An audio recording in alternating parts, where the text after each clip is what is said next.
시장으로 돌아왔습니다. 최리나입니다. 뉴욕 증시는요, 4개의 나온 지표가 전부 다 부진했지만 일부 기업들의 실적, 특별히 IT 기업들의 실적이 좋아서 랠리를 계속 이어갔었는데요. 우리 코스피 지수는 아직 장이 완전히 종료되지 않았지만 외국인들의 나홀로 현물 매수만으로 조금 붙이는 듯합니다. 역시 IT주가 또 앞서 많이 빠졌던 것도 있죠. 그래서 오늘 좀 급반등을 일부 종목들이 해줬지만 시장을 상승으로까지 마감시킬 수 있을지는 잘 모르겠습니다. 지금 종료한 30초도 남겨두지 않은 시점 약보합권 모습도 보여주고 있거든요. 오늘 코스피가 반등세를 이어가든 혹은 약간 밀리든 큰 의미는 없을 듯합니다. 전형적인 금요일장의 조용한 모습, 먼저 종가를 확인해보고 다시 돌아오겠습니다. 시황센터 연결해 볼게요. 시황센터입니다. 주말을 앞두고 미국의 경제지표 및 스페인 국채 입찰 수요 부진 등의 악재와 또 미국 기술주 실적 기대감 및 독일 하원 스페인 구제금융 승인 등 호재가 맞물리면서 시장에서는 관망세가 작용했는데요. 오늘 지수는 소폭 오름세로 장을 출발해서 장중 하락 반전하는 등 방향성을 잡지 못하고 좀 지루한 장세를 보였죠. 아슬아슬하게 상승불을 지켜냈네요. 오늘장 코스피 마감지수입니다. 전거래일보다 0.12% 상승한 1825선에서 거래 마감했습니다. 수급 내용 확인해 보시면 오늘 외국인은 이틀째 매수 기조를 보였습니다. 외국인을 통해서 1,800억 원이 넘는 매수세를 보였고요. 오늘 기관은 반면에 지금 화면상으로는 문제가 있는 것으로 보이지만 오늘 기관은 매도한 모습을 보였습니다. 오늘 기관을 통해서 막판에 좀 6억 정도의 매수세를 보였고요. 오늘 개인 역시 동반 매도하면서 거래 마감했네요. 이어서 코스닥 지수 확인해 보겠습니다.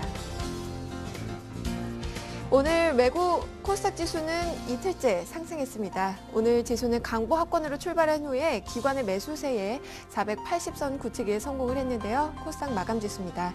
전거래일보다 0.66% 하락한 481선에서 거래 마감했습니다. 수급 내용 확인해 보겠습니다.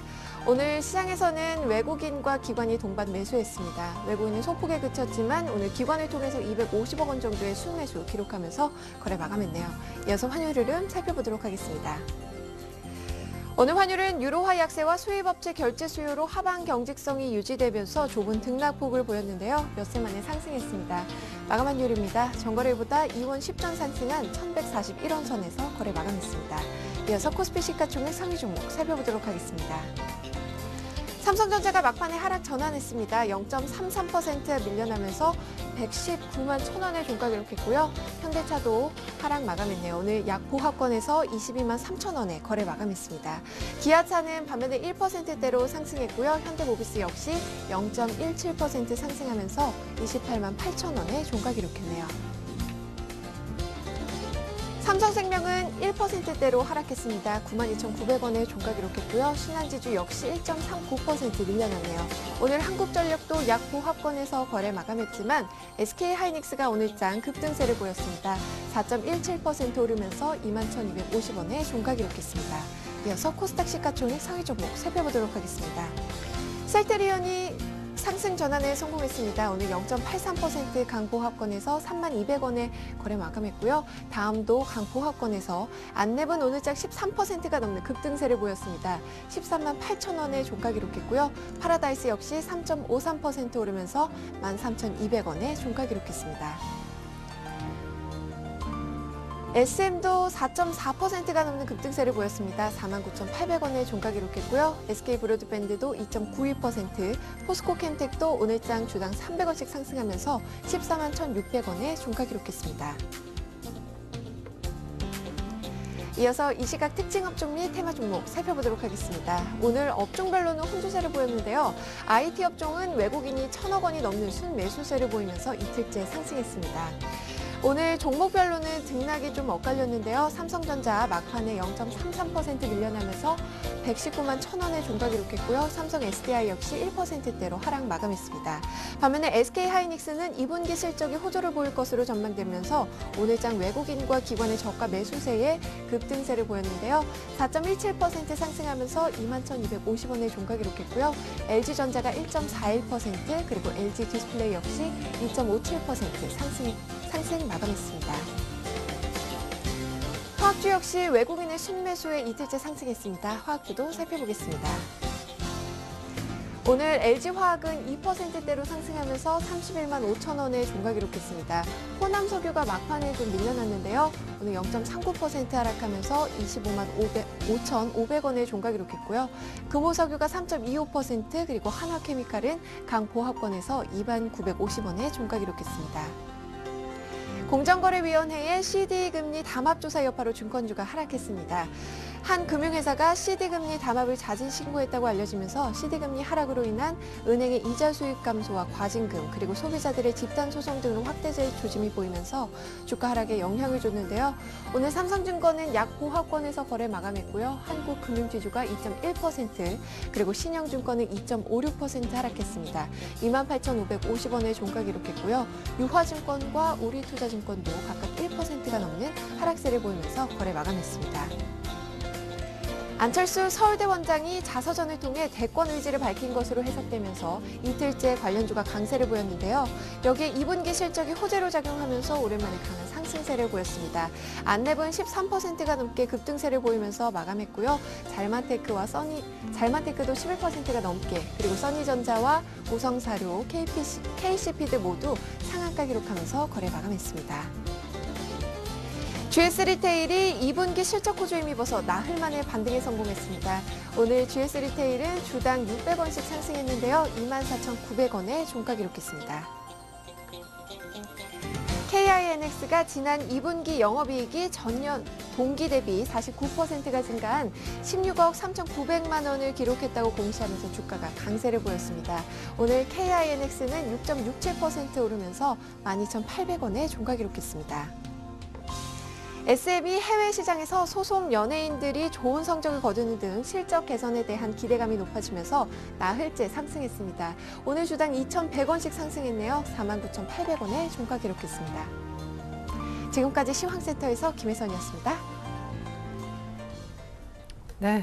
현대중공업은 오늘까지 밀렸네요. 연저점을 계속 경신했던 악몽 같은 한 주였는데 이번 주만 7%가량 밀렸다고 보시면 됩니다. 오늘은 LG 상사, LG U+, LG 패션, LG 디스플레이, LG 관련 종목들의 상승폭이 꽤 괜찮았네요.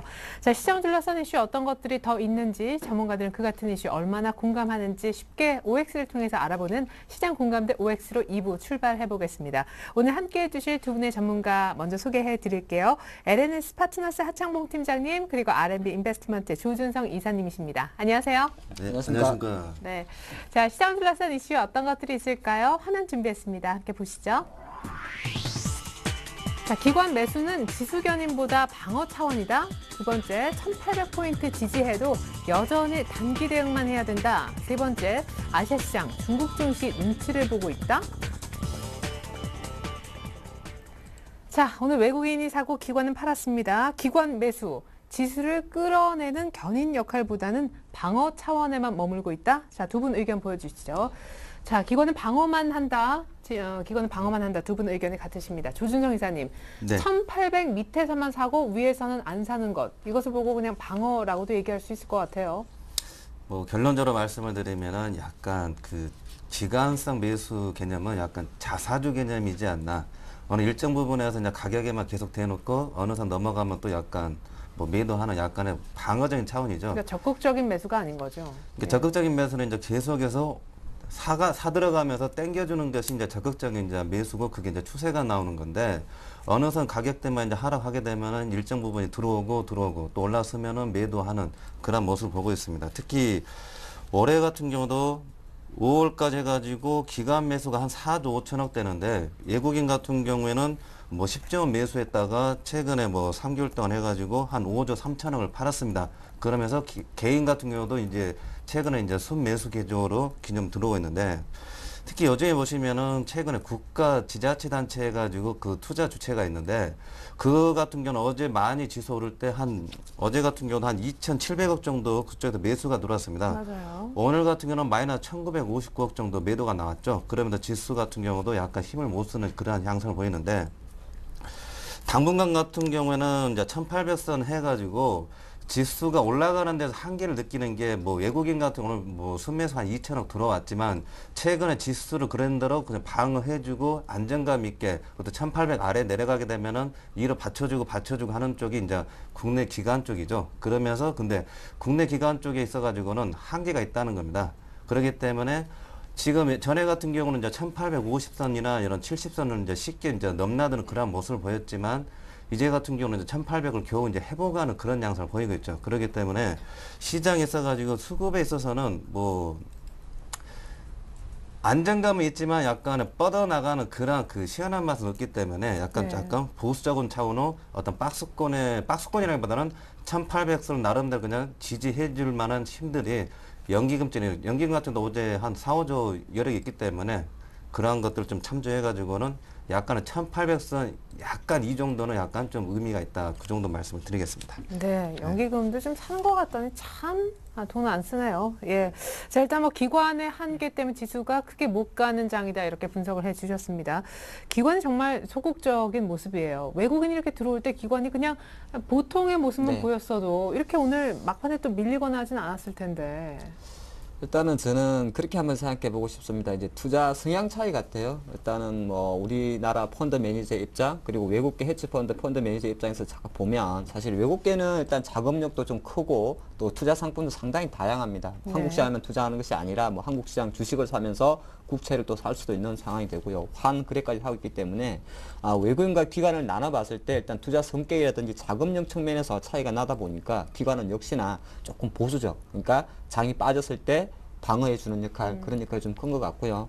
조금 전에 이사님이 5월달 이후에 데이터를 조사한 것처럼 당연히 기관이 5조 원 정도를 샀으면 그 산 거는 사실 외국인 물량을 받아왔겠죠. 네. 그래서 이제 그 사후 수요와 공급 원리가 좀 맞다 보는 것이고요. 잠깐 기관들도 사실은 그 무조건 방어로 한다고 생각할 수도 있습니다만은 사실 그건 이제 너무 우리가 원론적인 표현 아니겠습니까? 예. 그 중에서도 조금만 더 투자의 성격이 다르다는 걸 제가 좀 정리를 해드리면 잠깐 오늘 투자자별 동향을 잠깐 제가 화면을 보면서 부연 설명을 잠깐 드려보겠습니다. 오늘 실제적으로 기관이 한 320억 정도를 팔았습니다. 글자를 좀 작습니다만은 근데 보면 한 8개 정도의 기관이 있죠. 기관이라는 게 상당히 많은데 정권과 선물회사가 포함되어 있는 금융투자회사 같은 경우 한 306억 정도 팔았고요. 근데 통상적으로 정권회사 같은 경우는 자기 매매 비중보다는 아무래도 위탁 매매, 즉 우리 개인 투자가 할 때 위탁 매매 비중이 높기 때문에 성격이 그렇게 영향력이 크지 않다 말씀드리겠고 기관 중에서 사실 가장 영향력 큰 세 주체를 뽑으라면 바로 자산운용사가 포함되어 있는 투신이 있을 것 같고요. 네. 그리고 또 하나가 항상 방어적 역할을 해왔던 연기금, 연금병기금 같은 경우는 사실 규모가 가장 크죠. 그리고 또 하나가 가장 최근에는 연기금보다도 오히려 더 사전 매매를 하고 있는 게 국가지자체죠. 바로 우체국 우정사업본부입니다. 네. 근데 우정사업본부는 사실 상당히 보수적으로 매매해야 되기 때문에 매매의 연속성이 상당히 떨어진다는 겁니다. 어제 2천억 들어오고 오늘 바로 하루 만에 2천억 팔지 않습니까? 그 현선물 차익 거래를 좀 많이 한다는 것이 그러게요. 특징이다 말씀드리면서 기관들이 항상 방어세를 볼 수밖에 없었던 이유는 조금 전에 말씀드린 대로 약간은 성향이라든지 기간이 좀 짧다 보겠고요. 조금만 부연 설명드리면 그런 걸 조금 아신다 그러면은 우리가 투자 생각할 때 실제적으로 삼성전자라든지 삼성전기를 조금 잠깐만 비교 설명드리겠습니다. 삼성전자 같은 경우는 사실 지금은 외국인 종목이죠. 그 외국인 종목이라는 것이 주식에 이름표가 딱 붙어 있는 건 아닙니다만은 외국인이 샀을 때 많이 올라가고 140만 원에서 110만 원까지 내려간 건 외국인이 팔아서 내려갔죠. 간단히 한번 짚어보고 싶습니다.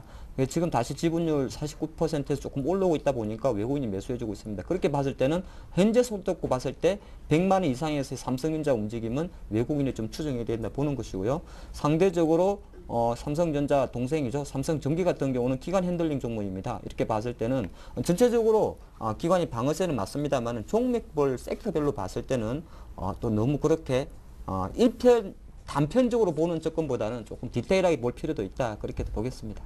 네, 일단은 뭐 지금 기관은 자금력이라든가 어떤 단기 호흡 어쩔 수 없이 지금 많이 살 수 없는 구조를 갖고 있다. 종목별로는 그러나 좀 차별화되게 접근할 필요성도 얘기를 하셨는데 그러면 어떤 종목을 사야 되느냐? 이제 물음에 대한 해답은 저희가 잠시 후에 직접 한번 따로 들어보는 시간 가져보겠습니다. 자, 두 번째 이슈로 넘어가 보죠. 1800포인트 지지해도 여전히 단기 대응하는 것이 좋다. 자, 1800 지지 받아도 단기 대응이다. 네. 단기 대응이다. 예, 두 분 역시 의견 같으십니다. 하창모 팀장님. 네. 1800 지지만 받고 가는 시장입니까, 이게?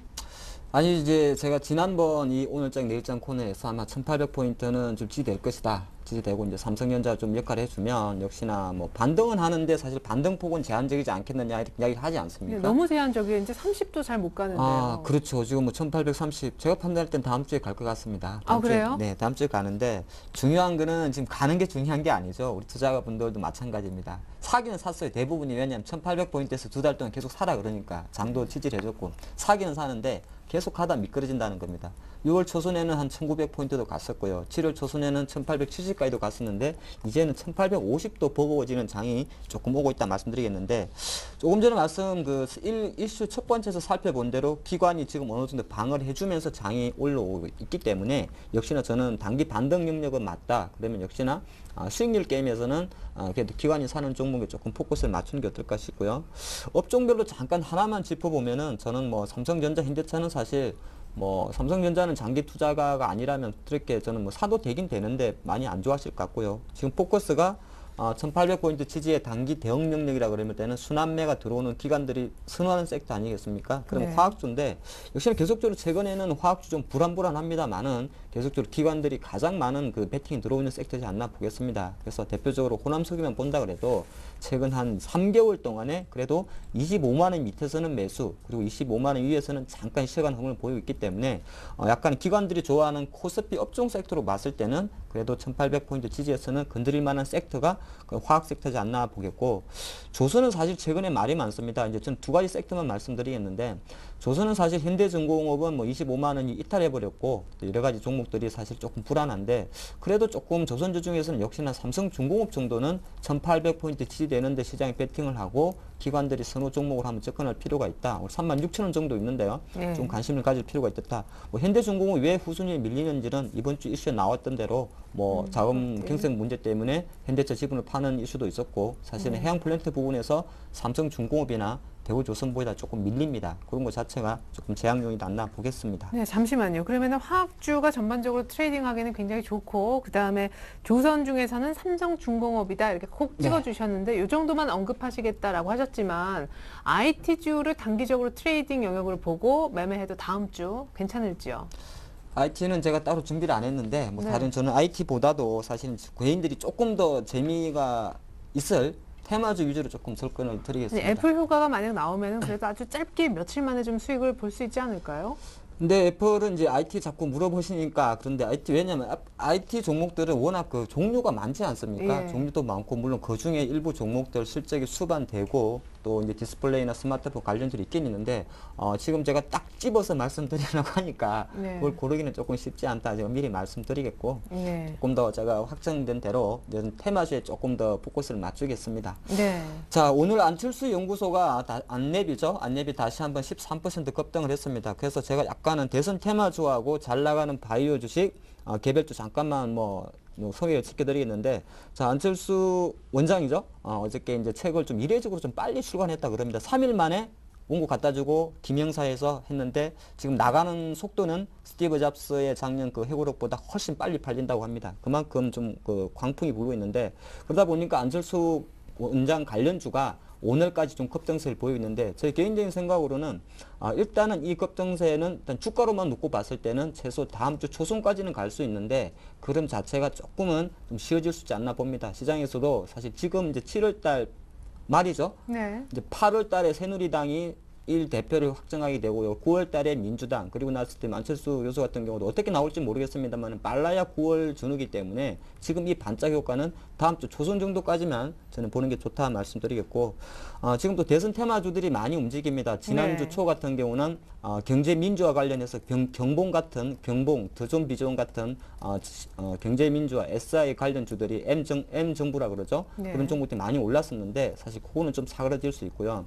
지금 무슨 저출 저출산이라든지 무상교육이라든지 이런 거 교육 많이 나오지 않습니까? 네네. 근데 이게 새로운 공약이 아니고 기존에 나왔던 공약이라는 거죠. 그렇기 때문에 주가도 미리 연초에 한번 반영된 흐름이 있었다 말씀드리면서 지금은 공약 남발 시대입니다. 그래서 테마주는 제가 판단할 때 현재까지 가장 봤을 때는 대선 테마주는 그래도 안랩 쪽에 가장 쏠려 있지 않나 이렇게만 잠깐 말씀을 드리겠습니다. 예, 그렇다면은 뭐 나머지 종목들 예를 들면 뭐 정책 테마 아까 여러 가지 공약 남발이라고는 얘기했지만 그래도 좀 볼만한 테마가 있을 것 같은데 그 와중에도 네, 제가 한 3주, 4주 전부터 계속 제가 안 좋아하는 바이오주를 좀 계속 말씀을 드렸던 것 같습니다. 네. 오늘 다시 한번 좀 말씀드리면 바이오주 같은 경우가 우리가 이제 좀 실적이 안 좋았습니다만은 실적이 되는 바이오주들이 있습니다. 그래서 오늘 몇 가지만 종목 설명드리면 오늘도 상승 코롱생명과학입니다. 코롱생명과학이 지금 58,800원까지 올라갔죠. 그러다 보니까 이 너무 많이 오르는 거 아니냐 생각할 수 있습니다만은 문제는 실적입니다. 그러니까 바이오주 중에도 실적이 바탕이 됐기 때문에 상승세가 나왔는데 코롱생명과학 같은 경우는 2분기 영업이익이 한 100% 급증한 한 75억 정도가 나왔다 말씀드리면서 최근에 대한 단기 급등에 대한 부담이 있습니다만은 일단은 추가적인 상승세에 조금 기대를 해본다 그런 말씀드리겠고요. 네. 또 하나 비싼 주식 하나 말씀드리면 바로 메디톡스입니다. 메디톡스도 제가 좀 누차 말씀을 드리는 종목이죠. 사실 메디톡스 같은 경우는 메디톡신이라 그래서 우리 많이 알고 계시면 보톡스 관련해서 원래 의약품 쪽이죠. 근데 최근에도 다시 6만 원대까지 올라오는 좋은 흐름인데 이것 또한 실적이 바탕되면서 해외 수출 모멘텀이 바탕이 되는 어떤 종목이다 말씀을 드리겠고요. 자, 두 종목은 지금 상당히 비싸 보입니다. 그래서 우리 개인 투자가분들이 뭐 어쩌라고 이렇게 나오실 것 같아서 바닥권에서 잠깐 머리 드는 종목을 잠깐 다시 마지막으로 준비했습니다. 네. 바로 대원미디어죠. 대원미디어는 저를 계속 1년 이상 보신 분이라면 많이 아실 분 건데 제가 상당히 좋아하는 주식이죠. 근데 타이밍이 다시 온 것 같습니다. 오늘 8% 급등하면서 8,120으로 왔는데 왜 타이밍이 왔냐면은 실제적으로 이제 가장 상반기에 일본 도쿄TV에서 제가 거쳐 말씀드리는 곤 시리즈죠. 네. 둘리랑 비슷하게 생긴 공룡이죠. 거기에 시청률의 평균 4% 정도 나왔다 그러고요. 근데 우리 국내는 8월 27일부터 EBS를 통해서 방영이 될 겁니다. 그래서 한 달 정도 남았는데 최근 한 7,000원 정도에서 바닥권을 다지면서 움직이는 흐름이 한 달 전부터 슬슬 움직이지 않나 저는 그런 생각 해보겠습니다. 예, 좋습니다. 이렇게 해서 반등 시작한 개별 종목까지 단기 트레이딩이 가능한 섹터나 종목을 들어보았습니다. 자, 다시 한번 질문으로 돌아가 보면요. 1,800포인트 지지해도 여전히 단기 대응만 해야 된다? 여기 이제 오를 드셨단 말이에요. 네. 거기에 대한 이제 해답으로 종목도 얘기하셨고 네. 기관 따라하기, 뭐 섹터가 나왔는데 어떤 얘기 더 예, 참고로 이제 덧붙여서 말씀드리면은 1,800 다음 주에 저는 1,800 다시 깨질 걸로 생각이 됩니다. 한 30포인트도 아니죠. 지금 오늘 종가를 보게 되면 얼마 안 되는데 그냥 순간일 것 같습니다. 그냥 다음 주에 깨지는 거. 그런데 다음 주에 깨졌을 때, 이번 주에 깨졌을 때, 다음 주에 깨졌을 때 생각을 잘 하셔야 됩니다. 이번 주 같은 경우는 1,800 이하에서 뻗어 나온 게 삼성전자 110만 원 깨지면서 120만 원 들어왔습니다. 오늘 같은 SK 하이닉스 엊그제 3일 전에 2만 150원 저점 찍고 오늘 약간 4, 5% 강하게 들어왔죠. 또 NC소프트 20만 3천 원 엊그제 찍고 오늘 13,000원 6.6% 오르면서 강하게 올라왔습니다. 그러면 다음 주에 1,800을 깨진다고 가정을 했을 경우에 빠졌을 때 삼성전자 같은 경우는 한 116이나 115 정도 될 겁니다. 근데 차후로 볼 게 뭐가 있냐면은 아까 하 팀장님도 조선주 말씀을 하셨는데 저는 현대중공업 보라고 말씀을 드리고 싶습니다. 왜냐하면은 현대중공업이 이런 격입니다. SK 하이닉스 엊그제 2만 1,050원, NC소프트 20만 3천 원일 때 생각을 해보십시오. 이때 매수가 들어가겠습니까? 안 들어가겠습니까? 근데 오늘 보니까 강하게 반등이 들어오죠. 그런 것처럼 다음 주 같은 경우도 1,800 이하로 갔을 때 현대중공업 같은 경우에 22만 원 이하, 한 21만 5천 원 이하, 21만 원 부근 들어오면은 이런 것들이 이제 일봉상 5일선까지 들어오게 되면은 플러스 6% 정도, 7% 정도. 오늘 SK 하이닉스, NC소프트 이런 개념이 들어오는데 최근 장세가 1,800 이하 가더라도 어떤 종목은 5일간 뻗어 나오는 10% 정도 강하게 그게 삼성전자하고 호남석유입니다. 네, 저희 일부에 공약주 연결했었는데 호남석유로 24만 원에 사가지고 7% 이상 수익 봤다니까요. 문제는 거기에 있다는 거죠. 그런 귀신 같은 감각을 귀신 같은 감각을 일단 1,800 이하 갈 때 먼저 마인드가 1,800을 깨졌을 때 삼성전자 이렇게 보는 게 아니라 현대중공업이라든지 뭐 이런 쪽을 좀 볼 줄 아는 이런 감각이 있어야 됩니다. 그러면서 그런 쪽으로 들어가니까 칼날을 잡는 거죠. 칼날. 대신에 잡아도 되는 게 1,800 이하이고 그다음에 현대중업 같은 경우는 오늘 모처럼 그 기간 순매수 6만 주 들어왔습니다. 네. 그가 10만, 20만 주 때리던 데가 약간 그래도 약간 많이 두드러 팬 다음에 이제 약간 좀 오르만지는 약간 기색이 있기 때문에 이게 1,800 이하 들어가더라도 삼성전자나 호남석 이런 쪽은 변동폭이 작을 겁니다. 또 올라간 폭이 있기 때문에 빠진 폭이 크지만 반등폭은 SK하이닉스는 NC소프트를 생각하면은 현대중업을 잘 봐야겠죠. 또 저 같은 경우는 조선주 쪽은 현대중업이 졸아서야지 안 그러게 되면은 말이 좀 되네. 삼성중업과 대우조선처럼 대우조선도 따라가게 돼 있습니다. 현대중업을. 그렇기 때문에 위험성이 많이 되고 있죠. 근데 이제 빨리 돌아서면 괜찮지만 지금 아무도 현대중공업을 안 따라가는 것 같은데. 네, 예. 그렇기 때문에 이만큼 많이 내려온 거죠. 그렇기 때문에 많이 내려온 거를 볼 필요가 있다는 거. 어차피 지금 이 가격대에서는 다 대동소이합니다. 예. 예, 그렇기 자, 때문에 별로 시간은 없는데 그러면은 1,800 밑에 오면은 좀 사볼 만한 대응법으로 현대중공업 하나 왔다. 네네 그런 예. 쪽으로 이제 보시는 게 좋지 않을까 말씀을 드리겠습니다. 예, 좋습니다. 마지막 이슈, 세 번째 이슈입니다. 아시아 시장은 지금 중국 증시 눈치를 보는 중이다. 자, 여기도 의견이 같으신데 왜 한번 멈추셨을까요? 자, 조진성 이사님. 뭐 아시아 증시고 뭐고 간에 아무튼 우리 증시가 전체 통틀어서 제일 약하죠, 지금. 네, 전체적으로 약한데 일단 빨리 말씀을 드리겠습니다. 우리나라 증시가 지금 PBR을 기준해가지고 저 PBR을 해가지고 얘기 많이 하는데 실제적으로 보게 되면은 지수 전 세계적으로 동향들 보게 되면 뻗어나가는 시장에 비교해 보면은 매우 약합니다. 거기서 가지고 세 가지 미국 시장 같은 경우는 저기 뭐 Q3를 해가지고 기대감으로 올라가 있고 유럽 같은 경우는 뭐 재정 안정되면은 유럽 자체적으로 올라갈 가능성이 있죠. 근데 아시아 시장은 중국 시장을 영향을 많이 안 받았는데 최근에 중국의 어떤 경제 성장률이 아시아권 대만이나 일본이나 같이 잡고 있습니다. 잠깐 차트 빠르게 보겠습니다. 제가 먼저 다우존스 보면은 왼쪽 편이 일봉이고 오른쪽 편이 월봉입니다. 지금 왼편에 일봉 보시게 되면은 12,500에서 최근에 계속 올라왔죠. 근데 우리나라 지금 겨우 그냥 1,823포인트 올라오고 있고 월봉상 지금 다우지수가 이제 월봉 5일선에 걸려 있습니다. 그렇기 때문에 다음 주에 좀 고비가 되는 거죠. 나스닥도 마찬가지고 독일도 마찬가지고 독일도 최근에 계속 올라오고 있죠. 요거 보게 되면은 1,850 이상이 있어야 됩니다. 우리나라가. 그나마 영국 뭐 저기 미국하고 같이 움직이는 쪽이 그렇죠. 근데 문제가 되는 이탈리아, 스페인 잠깐 보겠습니다. 이탈리아, 스페인 우리랑 비슷합니다. 이탈리아 좀 찌글찌글하고 있죠. 스페인도 마찬가지고 스페인도 마찬가지고 지금 찌글찌글하고 있습니다. 그럼 가까이 있는 대만 보겠습니다. 대만도 지금 빌빌거리고 있죠. 미국이나 이런 쪽 영향을 못 받고 있고 그다음에 일본 니케 220을 보겠는데 오늘 많이 빠져버렸습니다. 이게 플러스 6포인트짜리가 종가서 우리나라가 밀릴 수밖에 없는 게 이런 영향들이 전엔 적게 받았지만 지금 피부적으로 많이 와닿았다는 거죠. 그렇기 때문에 국내 증시 있어가지고는 정상적으로 가게 되면은 1,850 이상을 좀 유지를 해야 되는데 시장 자체적으로 이런 중국 시장이라든지 아시아권 시장이라든지 약간의 우리도 약간 문제성 있는 문제는 없는데 문제성 있는 어떤 국가의 어떤 지금 약간의 그 분위기를 좀 타고 있다는 것을 여러분들이 좀 감을 잡으셔야 됩니다. 예, 좋습니다.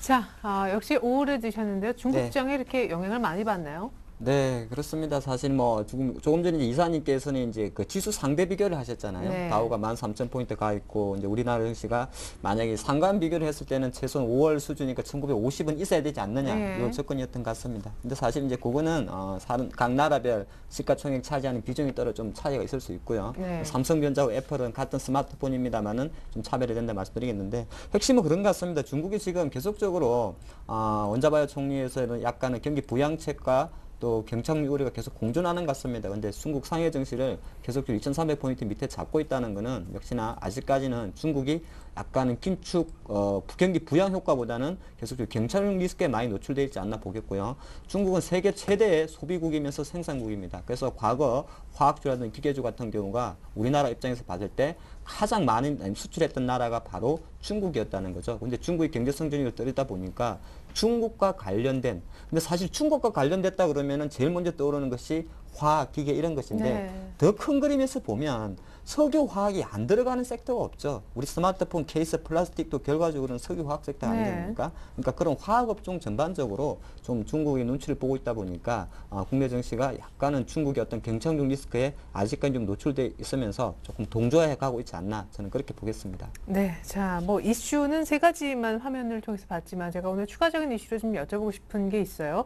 SK 하이닉스가 오늘 엄청 올랐습니다. 4% 정도. 결국 21,000원대 원래 좀 지지를 해야 되는 가격대까지 올라왔는데 아까 얘기하셨던 현대중공업하고 조금 비슷한 모습이지 않을까 싶기도 합니다만 SK하이닉스 전망에 대해서 좀 여쭤보고 싶습니다. 아까 현대중공업을 비슷한 관점에서 언급하셨기 때문에 네. SK하이닉스는 얼마나 더 상승 여력이 남아있나요? 딱 요 정도 선 같습니다. 지금 뭐 미국 시장이 있어가지고 최근에 어제 그제 가지고 반도체 미국 필라델 반도체 엄청 올랐습니다. 근데 우리 같은 게 하이닉스 오늘 좀 반응을 했죠. 네. 그렇기 때문에 약간 단기 그 미국 시장에 있어가지고 기술주에 있어가지고 반도체 지수가 뭐 다우지수 같은 거는 계속 일주일간 올랐는데 반도체 지수 같은 거는 어제하고 오늘 새벽에 이틀간 올랐습니다. 급하게 올랐는데 그만큼 약간 업종의 그 바닥 다지는 과정들이 계속 이어지고 있고 단기 낙폭으로 인한 어떤 과대 낙폭으로 인한 반등이 이제 시장 따라가는 개념으로 해가지고 반등이 들어왔고 오늘 그것이 이제 SK 하이닉스로 약간 반응이 들어왔습니다. 특히 차트 잠깐 보시면은 미국 시장에 써가지고 마이크론 테크놀로지나 인텔을 잘 보셔야 되는데 그나마 인텔이 좀 선방을 했죠. 이게 왼쪽에 보면 일봉인데 마이크론 테크놀로지나 우리나라 하이닉스랑 비슷하죠. 색깔만 양봉이냐 빨간색이냐 하지 위치 같은 경우는 계속 내려가는 모습 보이고 있습니다. 아직까지도 반도체 있어 여팡 있어가지고 약간 확인 과정이 더 필요하지 않나. 그렇기 때문에 하이닉스 자체로 보시는지 마시고 인텔이나 마이크론 테크놀로지나 반도체 지수 같이 보시면서 동조가 같이 이루어지기 때문에 그걸 잘 보셔야 됩니다. 지금. 네. 자, 오늘 급반등했는데 딱 여기까지가 아닐까. 추가 상승 여력은 글쎄라는 의견 들어봤습니다. 하창모 팀장님은요. 오늘 기관이 정말 많이 샀는데요. 네, 오늘 보니까 뭐 투신 쪽에서 한 100만 주가 들어오면서 그 2만 원 선에서 약간 반등을 한 모습입니다. 근데 하이닉스에 대해서는 아직까지는 시장에서도 약간 부정적인 좀 영향이 많이 있습니다. 지금 미국에서도 인텔이나 AMD 어떤 그 실적 전망치가 조금 내려가고 있는 것이고요. 또 전체적으로 7월 달에도 이제 디램 고정가가 6월 달에 비해서 한 5% 하락을 했습니다. 그렇기 때문에 지금 내용만 놓고 보면 상당히 좀 부정적이죠. 그래서 수급적인 면에서도 단기적인 기술적 반등으로 볼 것이고 다음 주 후반 정도에 실적 발표 예상됩니다. 한 670억 정도 예상이 되는데 사실 좀 낮은 수치죠. 하지만 3분기 전망치가 조금 더 개선되는 3천억 정도까지도 생각을 하기 때문에 오히려 제가 판단할 때는 다음 주 정도에 일시적으로 한 번 더 가격적인 실적 때문에 쇼크가 온다면 그것 때문에 오히려 저점 매수 재개가 오지 않을까 보면서 오늘은 일단은 약간의 기술적 반등으로 접하는 게 어떨까 싶습니다. 네, 이렇게 해서 두 분 전문가와 함께 현 시장 공감대 짚어봤습니다.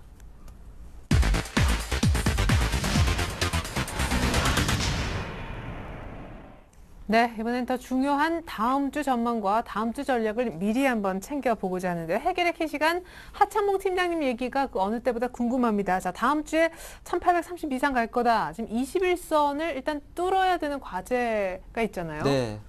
사실은 근데 이제 약간 저는 고민입니다. 다음 주는 제가 판단할 때는 조금 더 차트 보겠습니다. 1800포인트를 가면 안 된다고 저는 생각이 듭니다. 조금 전에는 우리가 1800포인트 밑에서는 올라왔습니다만 타이밍적으로 다음 주에 다시 한번 1800포인트를 내려가게 되면은 올라오기 좀 힘들지 않을까 보기 때문에 예. 아까 말씀드린 대로 저는 다이렉트로 올라야 된다 말씀드리겠고요. 잠깐 차트 보면서 이 부분에 대해서 좀 설명을 드리도록 하겠습니다.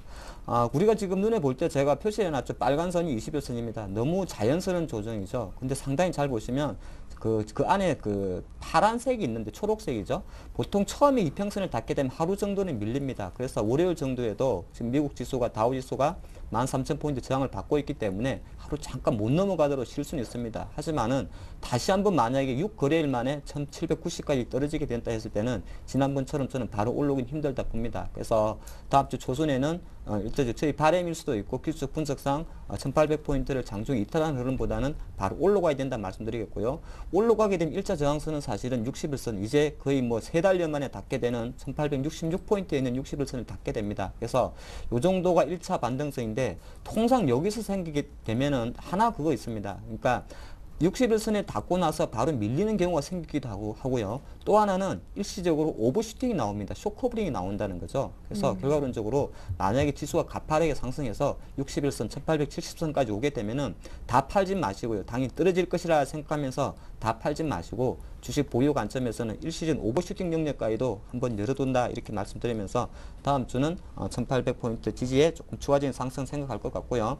아까 제가 말씀드린 대로 삼성전자가 오늘 120만 원에서 잠깐 쉬어줬습니다만은 역시나 삼성전자는 조금 추가 상승 여력을 열어두는 게 어떨까 싶고요. 또 이제 다음 얼마 주 정도까지? 시장에서 이제 너무 그러니까 뻔히 보였어요. 왜냐하면은 삼성전자 공매도가 120만 원까지 풀리면은 120만 원까지는 갈 것이다. 그리고 또 이례적으로 어저께도 보니까 외국인이 4연속 삼성전자 샀고요. 네. 오늘도 아마 제가 집계는 안 했습니다만 전기전자에 들어온 걸 보니까 오늘도 삼성전자 들어왔죠. 그렇게 봤을 때 여기서부터는 한 번 더 추가 반등 탄력을 좀 열어둘 수가 있습니다. 그래서 삼성전자 기준으로 한 124만 원 정도까지는 저는 좀 열어둔다 그런 말씀 드리겠고요. 다음 주도 해외 이벤트는 제가 조금 미리 체크를 해봤더니 그렇게 좀 뭐 중요한 건 좀 없는 것 같고요. 네. 오히려 국내 기업 실적 발표가 더 굵직하지 않나 보겠습니다. 뭐 이제 아무래도 25일 날 LG전자를 발표할 거고요. 26일 날 가면 LG 디스플레이나 LG 이노텍 그리고 가장 우리의 지금 현재 시장을 잡아주고 있는 현대차나 기아차가 26, 27일 날 발표되기 때문에 주 초반에는 삼성전자가 어느 정도 장을 잡아주면서 다시 한번 1800포인트 지지하는 장 그리고 주 후반으로 넘어갔을 때는 약간은 이 개별 섹터별 실적 장세로 가지 않을까 그렇게 보겠습니다. 네. 자, 이렇게 해서 1800을 깨면 안 된다라는 쪽의 얘기를 좀 한번 들어봤는데 이제 언제나 플랜 B를 좀 네. 챙겨놔야 되잖아. 1800을 깰 수도 있다라고 얘기를 하셨으니까 그에 맞는 대응법을 좀 얘기를 들어보죠. 뭐 대응법에서는 앞에 말씀드린 대로 되고, 근데 이제 봐가지고 이제 뭐 이렇게 된다 안 된다 이런 것보다는 가만히 있다가 내려오게 되면은 뭐 특별하게 겁을 먹지 마십시오. 어차피 8월 달에는 잭슨 홀이 있습니다. 버냉키가. 그렇기 네. 때문에 1800 이하 누르면 또 그냥 내려오는 거라 대신에 어떤 거를 그냥 주술가 써가지고 아까 현대중공업 앞에 대표적으로 말씀드린 거고, 네. 감각 있으신 분들은 이제 대형주 보셔가지고 그런 가격대 들어온 종목들이 있습니다. 그렇기 때문에 근데 중요한 거는 이제 다음 주에 이제 오늘 새벽에 내일 새벽에 이제 미국 시장에 진짜 뭐 그나마 미국 시장이 그렇게 올라가 주니까 우리나라가 지금 이 정도로. 1800에서 유지하고 있고 그나마 괜찮은 가격대입니다. 반등이 안 되고 안 올라가 가지고 종목 뭐 고점에 사신 분들 답답하지만 큰 지금 시장에 큰 흐름이 있어가지고는 아직까지도 지금 굉장히 힘든 과정을 걸어가고 있습니다. 거기에 있어가지고 미국 시장이 좀 올라가는 게 참 웃기는 게 지금 기대감이란 단어를 계속 쓰면서 올라가는데 지금 약간 저항선 때 단기 저항선 때 물려 있고 그다음에 1820에서 퉁 빠지면 그냥 뭐 이번 주 엊그제도 그냥 34포인트 7포인트 그냥 한꺼번에 빠지죠. 네. 그런 게 들어오게 되면은 이제 기회다 생각하시고 이제 저점에 들어오는데 사실 지금 오늘 종가를 해가지고 돈을 갖다 줘가지고 사발을 하게 되면은 특별히 살 게 없습니다. 예. 사봤자 그냥 불안함은 많고 뭐 떨어지게 되면은 그냥 순간적으로 밑거래가 크게 나오는 거죠. 네. 특히 지난번에도 말씀드렸는데 지금 스탁론들 하신 분들 진짜 안 하셔야 됩니다. 신용은 좀 괜찮습니다. 왜냐하면은 신용계좌 같은 경우는 그나마 대형주에다가 어떤 우량한 종목이 갖고 급하게 뭐 하한가 10% 20% 빠지진 않는데 네. 스탁론 같은 경우는 순간적으로 지지난주도 한번 보셨겠지만 엊그제 수요일도 보셨겠죠. 그런 일이 앞으로 자주 일어날 가능성이 많다고 말씀드립니다. 다른 때는 제가 강하게 말씀 안 드렸는데 스탁론 같은 그냥 순간적으로 그냥 밑꼬리 만드는 게 자기 물량입니다. 그렇기 때문에 그런 것들은 피하셔서 되도록 현금 매매 하신다든지 스탁론 하신 분 신용줄 옮기셔가지고 좀 약간 좀 길게 좀 가야 됩니다. Q3라든지 어떤 개월수로 해가지고 약간 시간적으로 이게 1800이든 1700이든 어떤 저는 포인트를 좀 중요시 생각하지 않는데 그나마 기간 매수가 받쳐주기 때문에 또 국내 뭐 자금들이 좀 있습니다. 그렇기 때문에 급하게 외국인들 뭐 매도 치고 이러지 않고 방어하기 때문에 1800선 뭐 들어오게 되면은 뭐 제가 말씀한 대로 그냥 현대중공 한번 사보십시오. 21만 그 대신에 21만 5천 원 이하 뭐 20만 원까지 생각하지 분할로 매수하시게 되면은 OCI 같은 경우도 20만 원 깨져가지고 뭐 15만 원, 12만 원 이렇게 안 갔습니다. 20만 원에서 반등에 25만 원 올라오는 그런 운정 케이스도 많았으니까 네, 21만 5천 원에 만약에 걸어 놓는다면은 단기 근데 목표치는 뭐 한 6% 이상은 나오지 않을까. 아. 대신에 21만 5천원에서 만 원 이상 올라가고 21만 원이면은 뭐 15,000원 되게 되면 이렇게 되는 거죠. 저점이 어느 정도 수준에 따라 가지고 반등폭이 달라집니다. 네. 하이닉스가 19,600원에서 반등 들어오는 거하고 21,150원에서 반등 들어오는 거 다른 듯이 근데 그런 칼날에 현대중공을 좀 집중할 필요가 있지 않을까 그런 말씀 드리겠습니다. 네, 좋습니다. 여의도 쪽 생각은 어떨까요? 대신증권의 김영일 연구원 연결해 보겠습니다. 안녕하세요. 예, 안녕하십니까. 네, 의외로 미국도 그렇고 우리나라도 그렇고 실적 발표 성적표가 괜찮은 것이 날아 들어오고 있는 것 같습니다. 오늘 IT주도 미국 쪽 훈풍이 좀 있어서 오르지 않았나 이런 분석도 있는데요. 오늘 장 간단하게 정리 부탁드리겠고요. 다음 주 전망과 전략 미리 좀 세워주시죠. 예, 그 코스피 지수가 외국인과 기관의 그 수급 공방 속에서 이제 보합세로 장을 마감을 했습니다. 코스피 지수는 전일보다 0.03포인트 하락한 1822.93포인트로 시장을 마쳤는데요. 전일 미국 증시는 경제지표 부진 소식에도 불구하고 기술주 어닝에 대한 기대감으로 이제 상승 마감한 가운데 이런 부분들이 국내 투자 심리 완화에도 도움을 주는 모습을 보였습니다. 투자 주체별로는 외국인이 금일 1,900억을 순매수했고요. 반면에 개인과 기관은 1,735억 원, 318억 원을 각각 순매도했습니다. 예. 자, 다음 주 화요일 밤에는 미국의 정말 그냥 무시할 수 없는 애플의 실적이 나온다고 합니다. 우리 기업들의 IT, 자동차 실적도 속속 공개되는 그야말로 어닝의 하이라이트가 될 다음 주인데요. 변동성이 커질 수 있다라는 분석도 있고 1,800을 다시 깰 수도 있다라는 분석도 있었습니다. 어떻게 전망하시는지 또 어떤 전략이 필요할지요? 예, 일단 다음 주에 이제 시장의 상승 요인과 하락 요인으로 좀 구분해 볼 필요가 있는데요. 다음 주에 상승 요인으로는 그 20일 예정된 유로존 재무장관 회의입니다. 재무장관 회담을 통해서 EFSF 그리고 ESM 활용 방안의 구체 가능성이 있고요. 이탈리아 국채 수익률이 하락 안정화가 되고 있다는 점, 그리고 최근에 그 미국의 어닝 서프라이즈를 기록 중인 미국의 2분기 실적 발표도 긍정적인 요인으로 작용을 할 것으로 예상이 됩니다. 반면에 그 유럽 우량국의 그 단기 채권으로의 쏠림 현상은 극단적인 안전자산 선호 현상을 지금 반영하고 있는 거고요.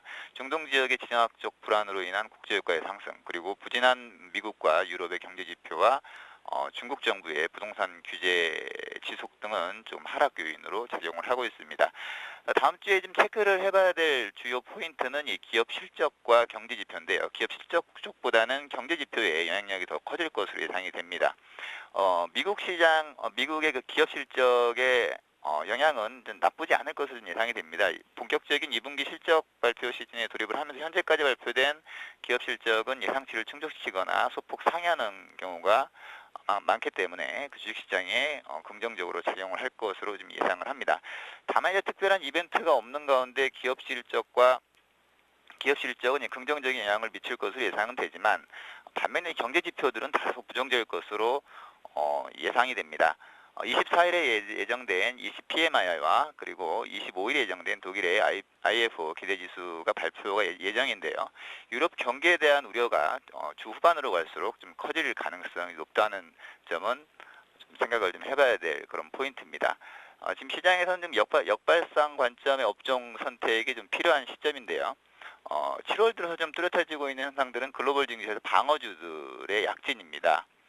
유럽발 리스크 부각과 그에 따른 경기도나 우려가 방어주의 약진의 그 기본적인 배경인데요. 하지만 이제 과거 역사적으로 봤을 때 이제 업종의 수익률 분포를 보게 되면은 그 방어 업종들이 이런 강세가 좀 다소 지속되기는 좀 어렵다는 판단이고요. 국내의 경우에도 이제 특정 업종의 이제 시장 대비 초과 수익률이 대개 3개월을 넘기기 힘들다는 점으로 볼 때는 단기적으로 봐서 이제 필수 소비자라든지 유틸리티의 강세 현상은 좀 지속되기는 어렵지 않는가라는 판단입니다. 따라서 이제 역사적인 확률 분포로 봤을 때는 지금 오히려 좀 방어주보다는 다소 소재 그리고 IT 업종에 대한 비중을 좀 늘려가는 그런 시기라는 판단입니다.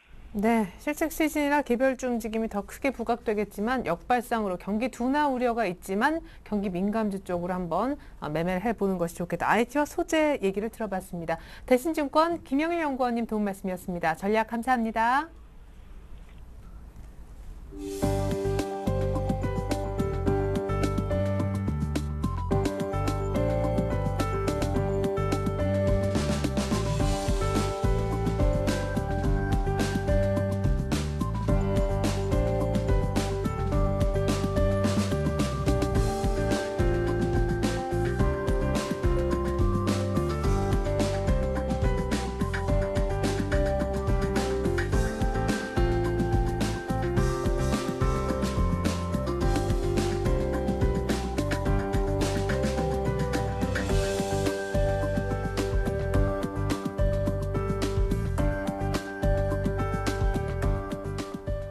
네, 이번 순서는 수익률 펀치 시간입니다. 지난주 두 분이 언급했었던 종목 누가 더 수익이 컸을까요? 자, 스윙의 결과표가 나오고 있습니다. 현금 쥐고 있는 것이 나았느냐, 셀바이오텍 종목을 사는 게 나았느냐. 결과는요? 자, 아하, 현금이 더 나았네요. 예. 현금 이겼습니다. 현금 얘기는 저희가 잠시 후에 듣고요. 네, 그죠? 그러죠. 오늘 종목과 함께 셀바이오텍 현금을 네. 밀렸어요. 참 부끄럽네요. 사실 주식 웬만하면 다 올랐었는데 하필 종목이 현금한테 쳤다는 거는 종목 타이밍에 조금 불리했지 않나 보겠습니다. 근데 셀바이오텍은 사실 찌고 이긴 게 중요한 게 아니고요. 실제로 오늘 이게 거래량이 좀 작습니다. 오늘도 거래량이 오곡주에 미치다 보니까 뭐 동시효과 왜곡 현상이라도 볼 수가 있습니다. 뭐 장중 8,800원대 있었는데 뭐 한 5,000주 정도의 물량이 종가 기준으로만 6,690원에 내려갔다 말씀드리겠고, 전반적으로는 이제 세계 5대 프로바이오틱스 사업이죠. 그래서 다시 이제 제가 조금 이따 오늘 장 추천드릴 종목도 이렇게 거래량이 좀 작은 종목인데, 거래량이 작은 종목을 볼 때는 굳이 또 일봉의 어떤 지지선을 저항선을 긋는 것보다는 항상 거래 대금이라든지 거래량에 조금 포커스를 맞추시고, 지난주 말씀드린 대로 한 번에 어떤 시세가 나는 전략보다는 좀 기다리는 전략이 어떨까 싶습니다. 그래서 기존처럼 목표가 7,450원, 손절가 7,550원은 그대로 가져가겠습니다. 네, 좋습니다. 자, 그렇다면 두 분의 오늘 대결을 펼칠 종목 먼저 화면을 통해서 공개부터 받아볼게요. 자, 이번 주 대결은 현금에서 코덱스 레버리지로 일단 뭐 종목을 갖고 오신 듯합니다. 하창봉 팀장님은 네, 이번엔 대륙제관이라는 종목을 선정해 오셨습니다. 이 종목 역시 거래가 많지 않은 종목인 것 같네요. 자, 조이사님의 코덱스 레버리지로 바꾸신 이유, 왜 꾸준히 현금이 아니라 ETF로 바뀌었는지. 네. 일단은 감각 있으신 분들은 최근 장세나 5, 6, 7 해가지고 1,800 이하만 사면은 주식들을 크게 먹는 거를 많이 느끼셨을 겁니다. 그렇기 때문에 단기적으로 앞으로도 약간 좀 그런 성격이 강하기 때문에, 근데 1,800 이하 들어왔을 때 뭘 사야 될까, 1,800 뭘 사야 될까 고민하지 마시고 코덱스 레버리지가 한번 연습을 해보십시오. 1,500원 정도 부근 들어오면 1,500원 이하 막 들어가게 되면은 분할을 한번 사보셔가지고 100원 움직일 때 삼성전자 10,000원 먹는다 생각하시면 됩니다. 요거를 꾸준하게 저축하는 개념을 해가지고 이 박스권 장세에서 이게 계속 지그재그 하게 되면 이게 큰 수익 됩니다. 이게 만약에 장세 근데 계속 이렇게 가게 되면은 1,800 이하 들어오면 샀다가 1,800 이상 20, 30에 가가지고 팔고 이렇게 하게 되면은 삼성전자 뭐 5만원, 10만원 먹는 거를 꾸준히 누적을 시킬 수가 있습니다.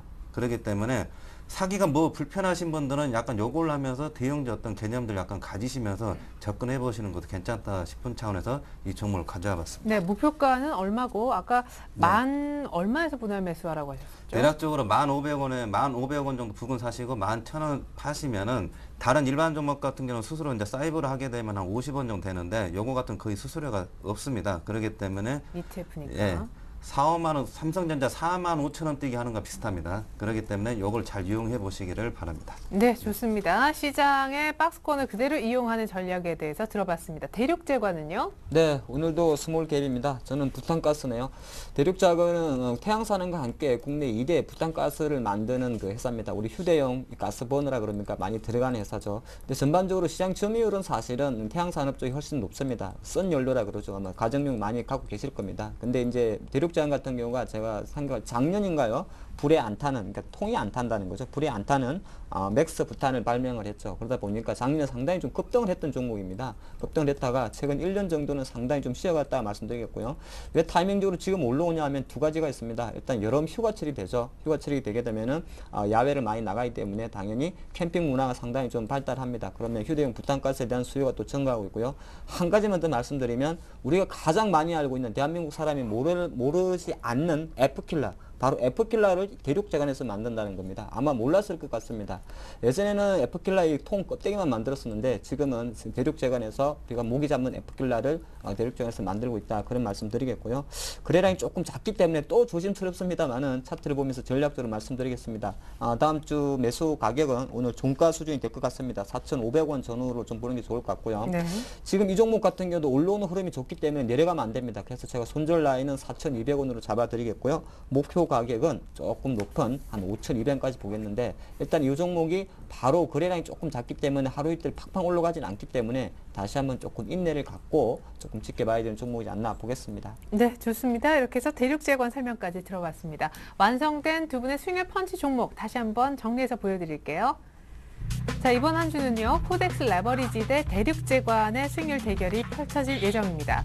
자, 조 이사님이 현금이 아니라 이번 주에는 코덱스 레버리지를 얘기를 하셨는데요. 1,550원 이하에서는 분할로 빠지면 사 모으시고요. 목표가는 짧게 11,000원. 이걸 반복하면 수익은 극대화될 수 있다고 박스권 장세 단기 매매 전략으로 레버리지를 얘기를 주셨습니다. 하창봉 팀장님은요, 이 대륙제관으로 조 이사님은 잡을 수 있을까요? 일단 안 터지는 부탄가스로 유명한 대륙제관인데 매수가는 오늘 종가 부근인 4,500원 전후, 목표가는 조금 길게 5,200원, 손절가는 굉장히 타이트합니다. 빠지면 안 되는 종목이라고 하셨으니까 손절가 4,200원 꼭 지켜서 매매해 주시면 좋겠습니다.